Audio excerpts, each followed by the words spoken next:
Hey guys, Pastor Ben here with another review and reflection. Today I want to continue the kind of review I've been doing on the Chronicles of Narnia series as we've been reading through them with our girls over the last months or a year or so.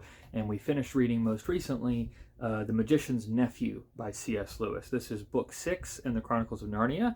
I'm going to come back to that comment here a little bit later. What I'd like to do in this review, as I've kind of been doing with the Narnia books, is first off just kind of giving an overview of what the book is about. And again, spoiler alerts, I'm assuming you've either read the book or don't mind knowing about the plot. So if you're not interested in that, just skip this video.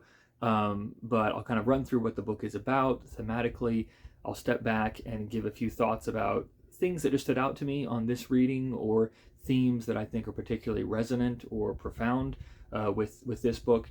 And then I'll end by just talking a little bit about when to read this book, because there's a bit of a debate about whether you should treat this as the first book or the 6th book in the 7 Chronicles of Narnia series. So anyways, the reason why there's some of that debate is because this book, just to start our kind of first section, is really about the creation of Narnia.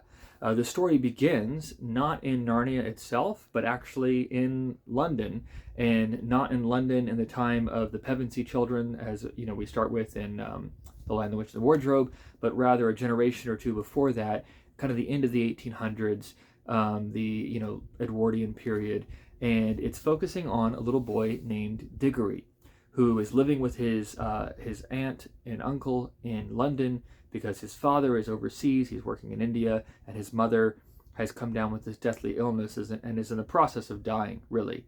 And so the book begins with him literally in the garden crying, and he meets this little girl, Polly. It's summertime, and she kind of looks over the fence, sees him, they strike up a conversation, they strike up a friendship, and they end up spending the summer together, playing and exploring and having adventures and things like that.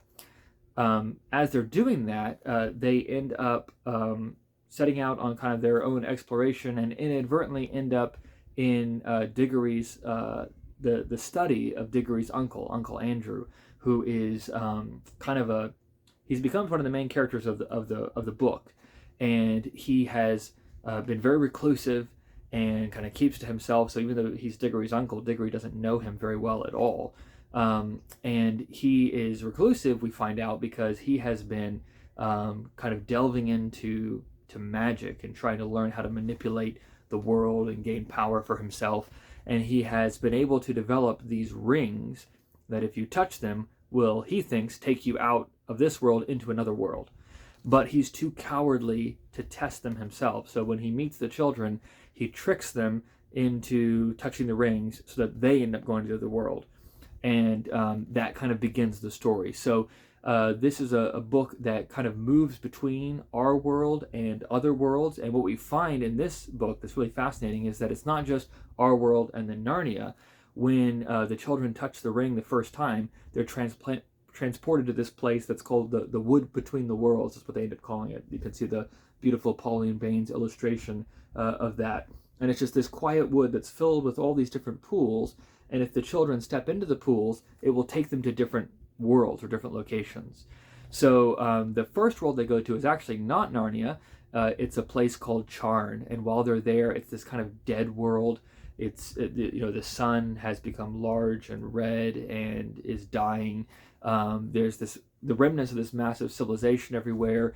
But as they explore it, they find this kind of frozen statue, seemingly, of this woman who was the queen of this world, and they end up ringing a bell to that sort of frees her, and she is the woman who we will come to know as the White Witch in later Narnia stories. And so the rest of the book is really about them trying to deal with this witch that they have awakened. They initially try to leave her behind in the Wood Between the Worlds. They aren't able to do that. She comes into our world, she wreaks havoc. They're able to kind of get her back into the Woods Between the Worlds and try to take her back to her own, country or world, as it were. But when they do that, they end up stepping into not Charn, the world that she had come from, but that world has died, and now there's a new world that's being born, which is, of course, Narnia. And so this is a book that ends up telling us about where Narnia actually comes from.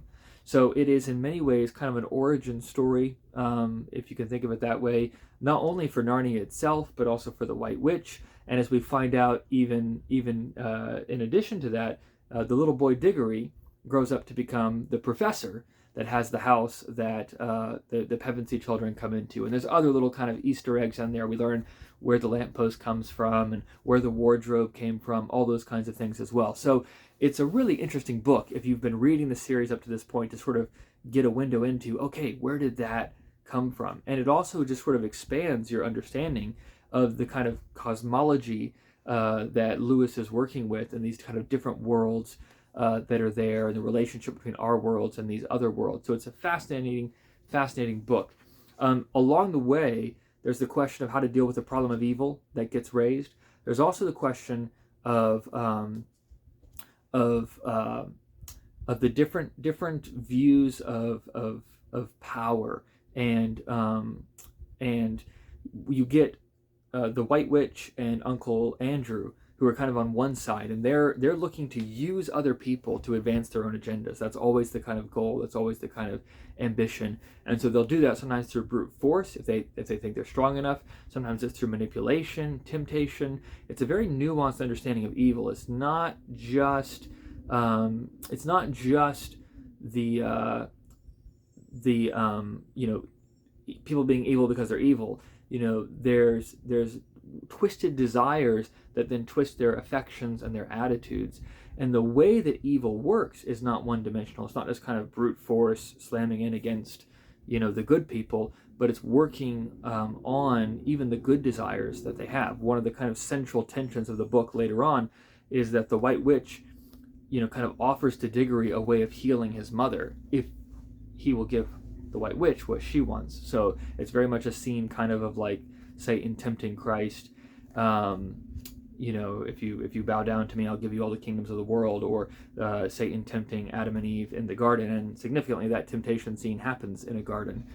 So there's all sorts of biblical allusions there, questions about temptations, questions about power, questions about ends justifying the means. It's kind of like, it deals with some of the same themes as Dostoevsky does in Crime and Punishment, for example, of, is there a binding morality that applies to everyone, or are there kind of,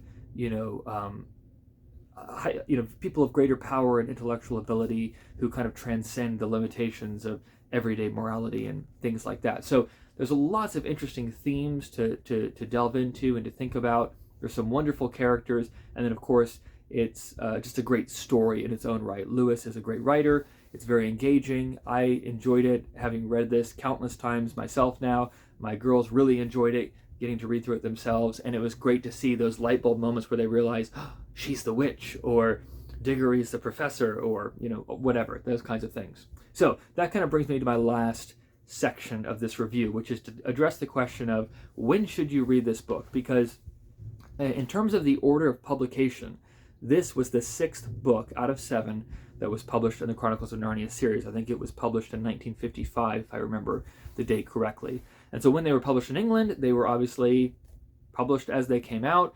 Later on, when they were released in America, at least one publisher ended up rearranging the order of them to move chronologically. So then this would be the first book you would read, and then you would read the Chronicles of Narnia, and then, kind of going on through there.